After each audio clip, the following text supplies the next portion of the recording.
తెలంగాణలో రాగల 3 రోజుల్లో రాష్ట్రంలో అక్కడక్కడ వర్షాలు కురిసే అవకాశం ఉందని హైదరాబాద్ వాతావరణ కేంద్రం ప్రకటించింది.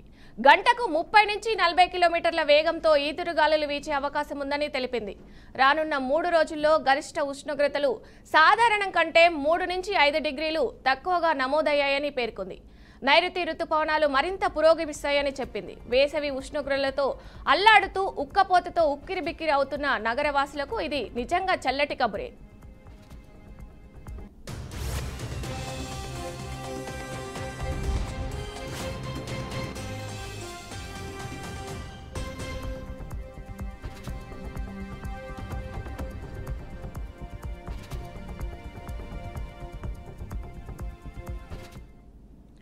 ఆదివారం నగరంలో చిరుజల్లులు కురవడంతో వాతావరణం చల్లబడింది.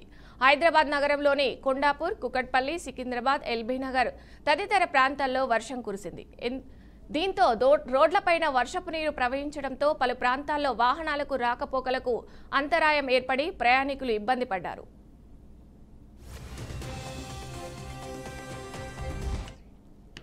రైట్, ఇదే అంశంపై మరింత సమాచారం మా ప్రతినిధి శ్రీనివాస్ అందిస్తారు. శ్రీనివాస్, గుడ్ మార్నింగ్ విజయ. తెలుగు రాష్ట్రాలలోని పూర్తి స్థాయిలో ఇప్పటికీ పెద్ద ఎత్తున వర్ష ప్రభావం ఉన్నది వాతావరణ కేంద్రం చెప్పినటువంటి పరిస్థితి. ప్రధానంగా చూసుకున్నట్లయితే తెలంగాణలోని హైదరాబాద్ కేంద్రంగా ఆదివారం నుండి పెద్ద ఎత్తున వర్షం అయితే పెద్ద ఎత్తున పడుతుంది. దీనికి సంబంధించి ఎల్బీ నగర్, దిల్సుఖ్ నగర్ తదితర ప్రాంతాలలో జలమయమైనటువంటి పరిస్థితి.